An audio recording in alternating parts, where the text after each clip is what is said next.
Welcome to the new Chemist. We're glad you're listening. Feel free to download this podcast on Google Podcasts, Apple Podcasts, Spotify, and other platforms.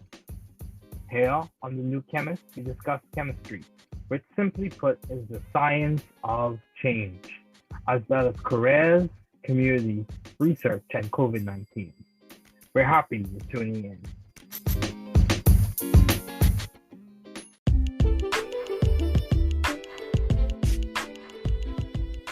Hey Kuna, thanks for joining me today. It is good to have you here. Thank you for having me. Yeah, no problem. So, what have been your long-standing interest in the field of science? I guess I would probably say starting in high school. I had a really, really amazing biology teacher who opened my world to like the variety that goes on in science in general. She had us doing projects. I remember bringing in my first presentation on PKU in ninth grade, not realizing now how much we have to talk about it in medical school. But it was the first time I saw such a variety to what science can be. Like you can go down the medicine path. I remember doing dissecting on animals. You can go down with plants. And so it was kind of my first look into that. And then getting further and further along through high school and taking all these different science classes, I was like, oh, this is a cool field.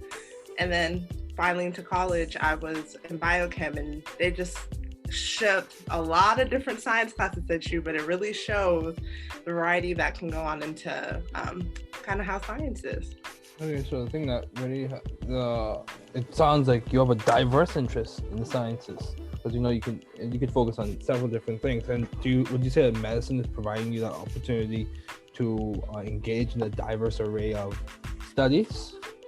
Yes and no in a lot of ways. Like I will never probably again be doing analytical chemistry and seeing lasers and working with GCMSs to like the degree I was before. Mm-hmm. However, it's important to actually know how a lot of that stuff works, because whether or not it's a clinical trial or understanding how a drug was made, or just in general, having a good sense of these things do manifest itself in medicine. Mm-hmm. So maybe not the direct aspects of what I used to do before, but I'm still utilizing it now. And it's helpful to have that background. Oh, yeah. And so that's one nice thing. And then even like I still have the opportunity to do research. So I can still, if I want to get that wet lab experience in medical school, no one said I can only work with patients and never see the medical side, never see the science side of things. I do get that opportunity as well to do that if I want to. Okay, that's good. So just for the lay people in the audience, how would you, if you had to give a short description, what is PKU? Before we continue, what would you say is PKU? I asked me medical school stuff. Yeah.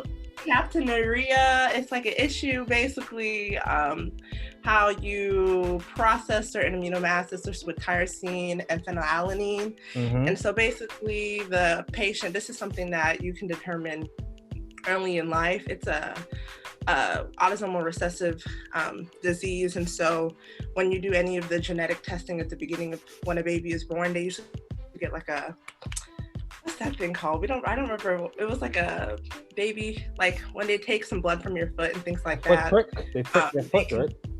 Thank you. That's the word. Ignore. Yeah. I'll get better with my science terms in a little bit. It's okay. It's early.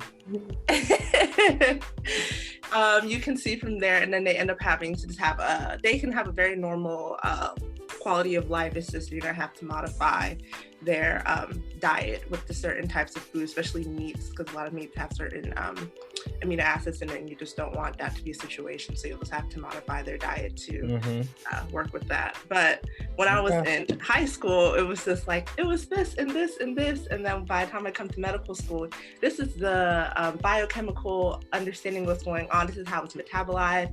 But now from a medical standpoint, this is how you treat certain things. Instead of just knowing the science behind it, it's knowing, okay, this is the patient who has this, how you have a care plan for that patient so they can have the best quality of life. So I feel like that's the transition that's kind of gone from what I knew in high school to what I'm supposed to really know now. Still, taking time to remember things. So it sounds like it's phenylketonuria, correct? Yes. Okay. So the thing I would say is I've had similar experiences in that in graduate school, you come to graduate school, I thought I had this understanding of organic chemistry and like chemistry fundamentals in the back of my mind. And Yeah. then when I come to graduate school, it's like, no, the fundamentals are much bigger than what you expected. Yeah. Yeah, so they're much broader. You need to broaden your base because you have a lot of stuff that you have to build off of. Yeah. All the time. And it's just like they keep adding and adding. I'm like, please add. Please. Yeah, I know what you mean. So how do you maintain view of the bigger picture in your career and in your life in general? Amidst obstacles and challenges, like in this pandemic, how are you seeing the forest through the trees? So, I mean, I won't lie to you. When this pandemic initially started, I didn't really feel like the brunt of like, I can't leave my house. I can't see people because we were still in the middle of medical school. So like everyone else is like, I don't know what to do on the weekends. I don't know how I'm not going to see my family. I literally was like, I have all these things going on. The school was doing a huge, transitioning us to online, figuring out how to do anatomy online. So it was like a lot of my time was spent troubleshooting how to go on to online, and checking in on my family. Everyone, thank goodness, is really safe. Both my parents work in some aspect of the healthcare field. They are seeing patients. And so it was like, are y'all good? Are you staying good? My dad was like, we wear masks in this house. We wash our hands. And so they were good. And so I just really was focused on school. And so it didn't really hit me at the beginning how isolating this virus has been for people until I finally had my summer break. And then I was like, I'm free from my first year medical school and I can't go anywhere. I literally cannot go anywhere. And so, our school was able to create a really great pandemic medicine elective that we did online. And so I got to see my classmates and hear them talk, but it's just never the same as when you're in person. So it was difficult once I finally was out of this bubble of medical work and like had to kind of focus on that. And it creates, and I'm very lucky, I'd say, because I have roommates. I know I have situations where people don't have roommates, so they're literally in a house by themselves 24/7. And it can make that hard. But I think the hardest thing for me was the fact that the days just kept bleeding. Sometimes I could get up in the morning, I'm like, this is, I don't know, this is Tuesday, this is Thursday. And so you can lose a sense of time and then losing a sense of a schedule. I was so used to going to school from 8 a.m. to this, I'm doing this to this. And we're still built, humans do like that sense of a schedule, having a sense of, you having the next thing to do. And so it was like, I don't know what to do on this random Tuesday after my pandemic elective course ends because it's 10 o'clock and I have a whole day, and we were figuring out research and things. So it was losing a sense of a schedule first and trying to find one and build back one up. Like the gyms were closed, like figuring out I still need to exercise every day because I'm really now sitting at home. I'm not moving anywhere. And so it was a lot more, instead of, I'd say, academic figuring it out, because a lot of it was during my summertime, it was my own personal health obstacles to making sure I can still maintain a sense of great mental health because I'm constantly in the house all day, physical health because you're constantly in the house all day, social health, making use of Zoom, or a house party became a really awesome app to use in the summertime. So I could talk to my friends who usually in the summertime I would go and see, like I had trips planned to go and see them.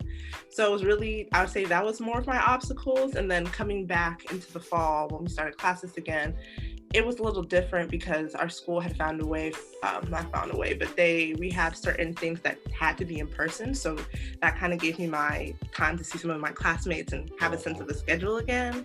Really to see my classmates again. I know. I mean, it's just like, so it's a good experience when you can just be with people, Yes.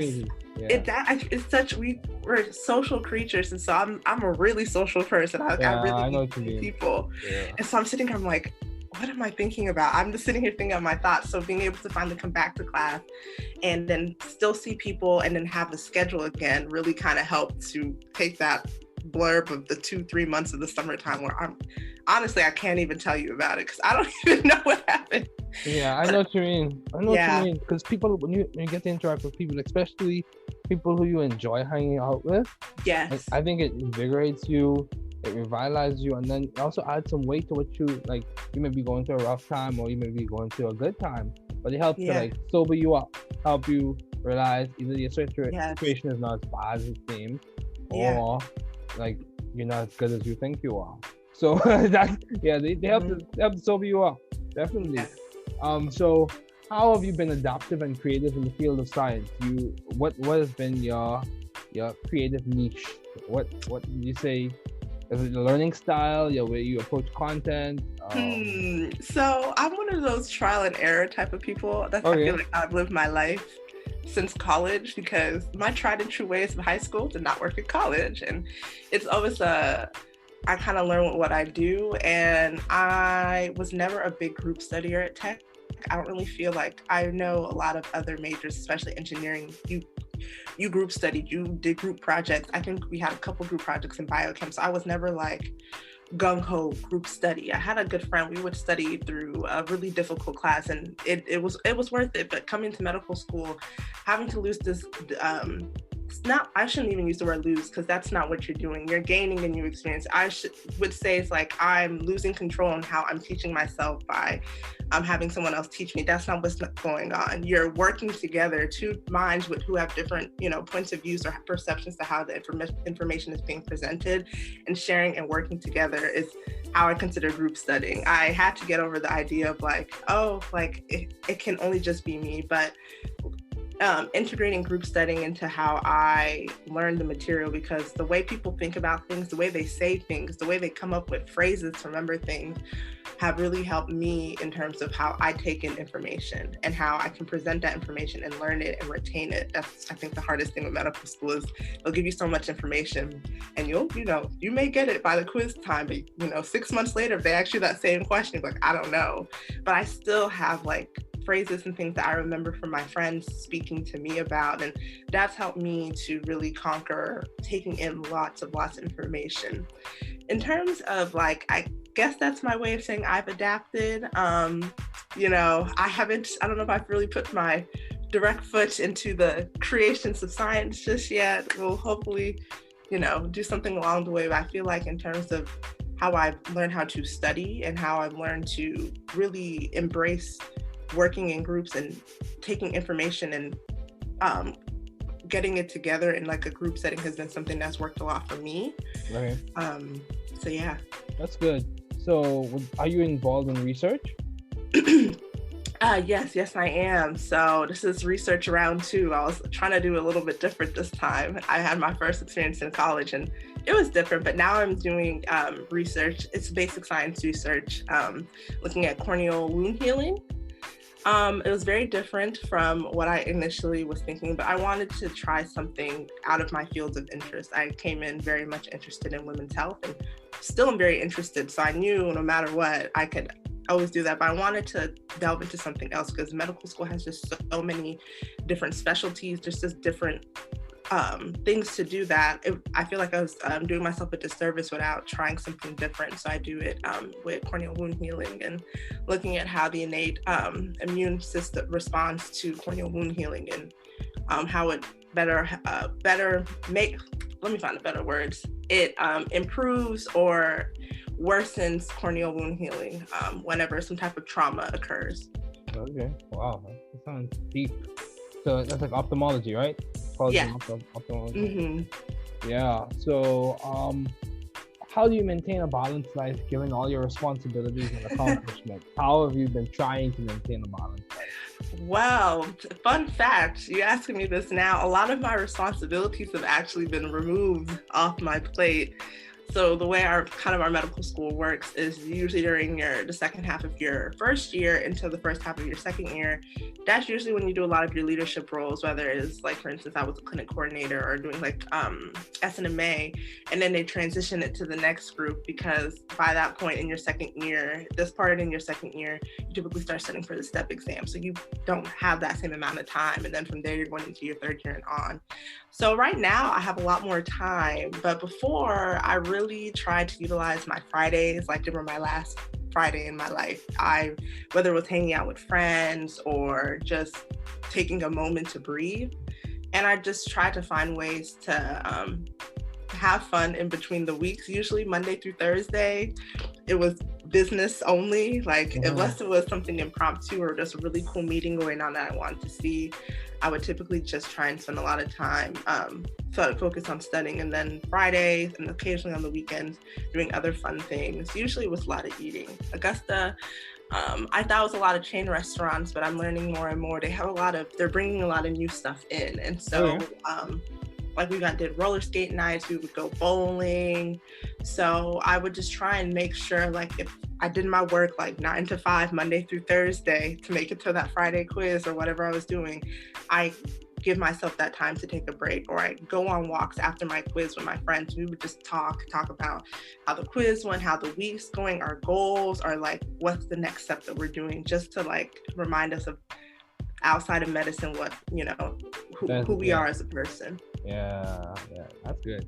Because you sometimes I think it's good to identify with your achievements, but I don't think you should find the identity in your achievements. Because if you don't achieve, then you could have a crisis or something like that. Mm-hmm. Yeah, so I think that's something I try to keep in mind. You're more than just what you will get on a paper or get. You're more than just your grades. Yeah. Oh yeah, that's something I had to learn very early on, because I made some interesting grades in that. Oh yeah, definitely. Georgia Tech, definitely. I promise I'm not gonna kill anybody. I really will. It's just like the transition is so different. Like, I don't want you to assume like how I started at the beginning of medical school to who I am now, or how I view studying. It's a transition, and I'm gonna do everything I can to be the best physician that I can be. So don't. Yeah, I'm sure. Come on, Kuna. I'm sure you're going to be a good physician. Just being modest. We know you could take care of your patients well. Oh, yes, 100%. Oh, yeah. Yeah, so what would you say has contributed to your success to this point? You went to Georgia Tech, which is a very good school. Mm-hmm. And you are now at Augusta University for medical school. Mm-hmm. So what would you say has contributed to your success? You've obviously progressed from point A to point B to point C. I think a lot of it, I really 100% believe I've had like the best support system, I think, anywhere. I'm very, very, very, very blessed with the parents that I have. I don't always give them enough credit, but if they ever decide to listen to this podcast, it really is to them. Like, I would not be where I am without them in a lot of ways. Like, I 100% believe that, like, my mom especially she's always been the person that says the sky's not the limit, it's only you. She said that from as long as I can remember. Like, only I set myself back. And so I've always had that, and then the friends I made in college, like, they always were like my Dr. Kuna, like, you're gonna be the one to take care of my babies. Like, to have those constant positive thoughts, even when for myself I question my own abilities a lot. Imposter syndrome is crazy. It will really set you back. Constantly have those other positive voices around you, constantly reminding you, like, no, you can do this. This is what you meant to do. Like, don't question those things. It can eventually drown out your own imposter syndrome and kind of help push you forward. And then continue to have that support group in medical school. There are moments I need to vent, and I will vent, and we will get back to work. That's just, we'll give our 10, 15 minute, maybe 20-minute vent. We're like, this is hard, this sucks, but we need to get to work. There's a bigger picture. Like, I think in our class, there's about 30 or so Black physicians in a class of 190. Okay. So like, this is what we have to keep pushing forward. We all need to make it to the next step. Yeah. So it's like, we need to support each other. We can't, no one is being left behind. We have to all go. There's not a lot of us. Yeah, we got to cross over together. So it's very much, I feel like, how that has been its support. It's, you can constantly read, do all these things, but if you constantly are questioning yourself, it's going to push you back. So you really need to have those people there when you feel like falling back, will help push you forward. I 100% believe it's the support group I have. Yeah, and it started from home, so. Yeah, I completely agree. Same thing with me. In that, my support system, like my parents, my brother, like, and the thing is, one thing about me and my family, they're very to the point and very upfront. They'll call you out if you're doing something that doesn't make sense. Yeah, and even my sister sometimes, my younger sister will call me out if she thinks I'm doing something that doesn't make sense. That's my middle sister too. She'll let you know, and she'll say it straight and look at you and wait for a response, and I'm just like, you're right. You're 100% correct. Yeah. But, I couldn't be without them. Like I said, my college friends, we were called the crew. Like, I was the only science major. They were all engineers. I had one friend who was doing accounting. So like, it was just I wasn't always surrounded by a bubble of pre-meds who were always like, I have this on my MCAT and this, where you'd be like, oh my God. I literally had loving, supporting friends who were like, you're gonna be our doctor, you're gonna be this person for us. And like, to be surrounded by that type of love and encouragement all the time, I couldn't. I don't medical. I couldn't. I still call them. They'll call me all the time. They're like, how's my doctor doing? How's this and that? Like, I still talk to them all the time, and they're just great. And they know when I have a quiz week, they're like, we're not gonna bother you. We know you're trying to save lives, and that's, you know, you can't find friends like that. Yeah, I know what you mean, man. I know exactly. When you find friends that you hold on to them. Oh yeah. Yeah. So, how have you maintained vision and teamwork in your environment? I truly believe it's through the extracurriculars that before COVID I had the opportunity to do. Okay, that's cool. Yeah, so, you know, med school is a lot of, well, the way the curriculums are all changing. We'll just say the first like 18 to 24 months, schools are changing left and right with how they're making preclinical years. But your preclinical years is a lot of reading. So doing things like being a women's clinic coordinator and working with actual real life patients who have real world problems and trying to help and to the best of my M1/M2 capacity has been ways that can kind of remind me, because you can really get bogged down by how much volumes of work or what you feel like you have to be doing next. But when you're truly working with someone who needs your help in this moment, and you can put your focus to that, and then either you can fix the problem, send them somewhere else to have like refer them somewhere else where they can have some of these problems fixed, or just improve their life in any way, it really reminds you of why you're here, because it can get so easy to forget. And getting to sit down and hear what's going on and not have the pressure of being a whole like attending where you have to see this certain amount of people in a certain hour. You're just a medical student, so you get to take that time to ask all the questions. You can ask them, you know, what in your childhood has been, you know, do you feel like it's causing the problems you're having now? Like whether it's maybe it's diet or mental health, you can dig to those points and really get to know what's going on with somebody. And when you can help them in any shape or capacity, it really can remind you of like, wow, this is why I just helped somebody. Yeah. And so I think that helps to kind of push your vision forward. Even in the same aspects of like through SNMA, we do a lot of community work with the Augusta community. And so whether it's having health clinics or tutoring sessions or just monthly enrichment sessions, like Augusta has a lot of its own problems in terms of how people are, what's the best way to say this, but there's a lot of health issues that affect the Augusta community. There's a very large African-American population, and hypertension, diabetes, teen pregnancy rate, all those factors that we think might only be a big city issue, it's down here too. And so we can't obviously fix all these systemic problems at once, but taking little bits by bits, whether it's going to school and educating kids on different aspects of life, different career options that can, you know, push them to want to do the next step in their school. Like all those little things can help move forward the health of a community, a health of a society. So I think just involving myself in extracurriculars to the community, that's focused for the community, has been really helpful for me. That's good.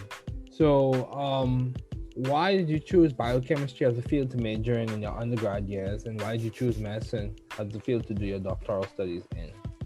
Biochem, I chose that because first of all, it sounded kind of cool. You never really know what you want to go into in college. You kind of feel like this seems kind of like what I want to do. Yeah, you kind of just test the waters. Yeah, and it was like, it's bio and chem. Obviously, that's not what the case is, as we learned, but I knew it was going to be a field that would open up opportunity to go in probably to any of the things I was interested in, whether it was going to be pharmacy, whether research, medicine, nursing, any of that. And it gave me a better appreciation for the human body, honestly, taking biochemistry classes and understand, because that's literally the so much of my first couple months of medical school was biochem. Like that's the major. If you need to figure out what you need to do, that's the major to take with you to medical school, I will 100% say. And then in terms of medicine, again, biochem did open all these opportunities to go into look into all these different fields. But I think at the end of the day, what mattered the most to me was directly working with people. You know, research has its limitations. I mean, they're trying to do a lot more translational research, but I truly like to physically see and work, see the effects of what I'm doing. Not saying you don't do that in research, you obviously still do, but like physically talking to patients, prescribing the medications that amazing scientists have helped create, me being able to give it to them, prescribe it to them so they can improve their quality of life, I felt like that fit more of where I needed to be. And so I felt like medicine was more of where I wanted to go down, and just knowing that I could have an impact on communities that need it most right now. And I felt like medicine would give me the best of both worlds, where I can still appreciate and utilize science, but be able to work with patients and honestly help fix humanity in some aspect. I mean, obviously not that, it's a very large bubble, but just in my own little way, help where I can. Yeah, that's good. The translational aspect of medicine is definitely something that I think appeals to a lot of people. And yeah, it's important to be able to lend a hand. So as we conclude, do you have any advice to those wanting to pursue the field you're currently studying in? I 100% say, if you can, I know everyone's situation is very different. I know I said it best, like I had a really great support system. I know I'm not in a situation where everyone has that, but I would say it's reaching out and finding a mentor. And that mentor does not have to be in medicine. I know people say this all the time, you need to find a mentor. It does not need to be in medicine. I feel like one of my mentors was my chemistry advisor. Like when I tell you that woman looks out for me in a way that I can't even repay her sometimes. Like whenever I came in with the most random of questions, she will answer them. She will point me in the right direction. And she was an advocate for me and my goals and my dreams. And even if it wasn't to go into get a PhD program, she was still going to do whatever it took to make sure I could reach what I wanted to, because she could see the dedication I had. And so your mentor doesn't have to be in the field that you're interested in. It should be someone who wants to help guide you. They may not be an expert in the field you want to go into, but there's people who are experts in that field and may not be any more help to you than that. So someone who's willing to take that time to help, or use their time to figure out how to help or send you to the right people, I mean, it doesn't get any better than that. In any kind of space or capacity, you can find that. And just to constantly, try and surround yourself by people who want to put you up, because I was not in that pre-med bubble, but from what I've heard, it's stressful because people are constantly comparing themselves or throwing this out, and you can constantly feel bad. I wasn't in that type of bubble. I was in a bubble of just loving great people who all they could say was, I might not be in this field, but I know you can do it, and I trust you can do it. And so I just feel like the type of messages that you surround yourself by can really make an impact into the things that you choose to do. And so try and surround yourself by positive people. Yeah, I agree. You can take all the tests in the world, but if you don't feel like you're good enough, or you don't feel like you can get it done, like sometimes having someone else remind you of how far you've come, or I hear what you're saying and I know you can do this, I think it really speaks volumes to getting things done. Yeah, definitely. People who could add context to the challenges that you're having, or put perspective in the situation. So what has been some of the most beneficial advice you have received? So this was, I think, the best advice at least from when I was going through my interview season. Whenever I had gotten an interview, I had to change my initial thought, like, oh, that was a fluke.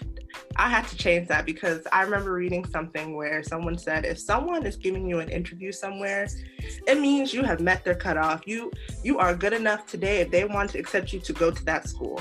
What you need to do is to go in there and remind them and secure a seat to go into that school, because you obviously meet the academic, all the qualifications that they require of you. So don't walk in there thinking this was an accident. Walk in there saying, hi, I'm reintroducing myself to why you believe that you think I'm good enough to come here, because you've offered me an interview, so you think I am.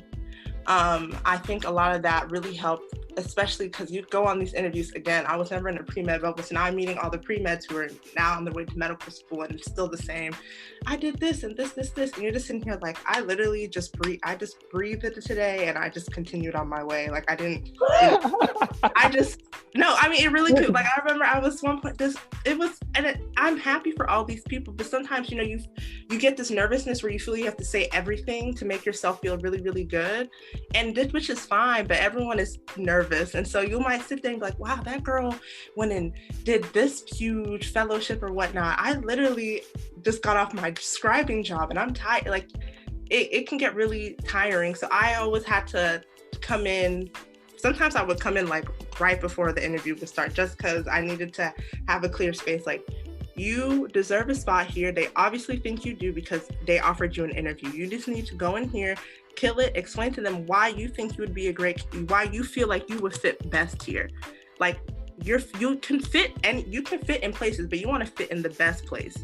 So they feel like you can academically fit in here, but you need to make sure your whole person would fit best here.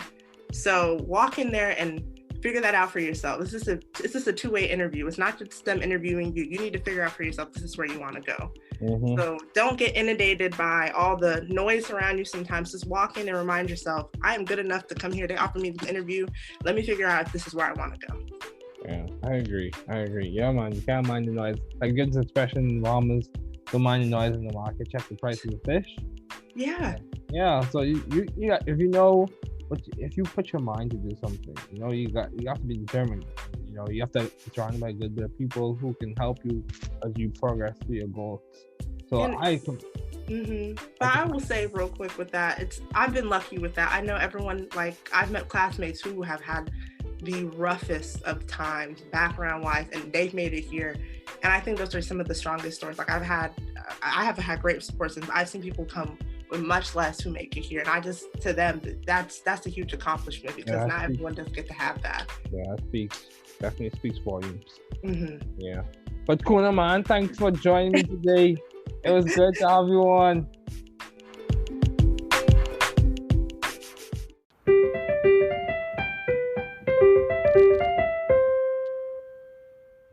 Thanks for listening. We're glad you were able to tune into this podcast. Once again, this is The New Chemist, where we discuss chemistry, which simply put is the science of change, as well as the other sciences, careers, community, research, and COVID-19. Thanks again for listening. Note, the views on this podcast represent those of my guests and I.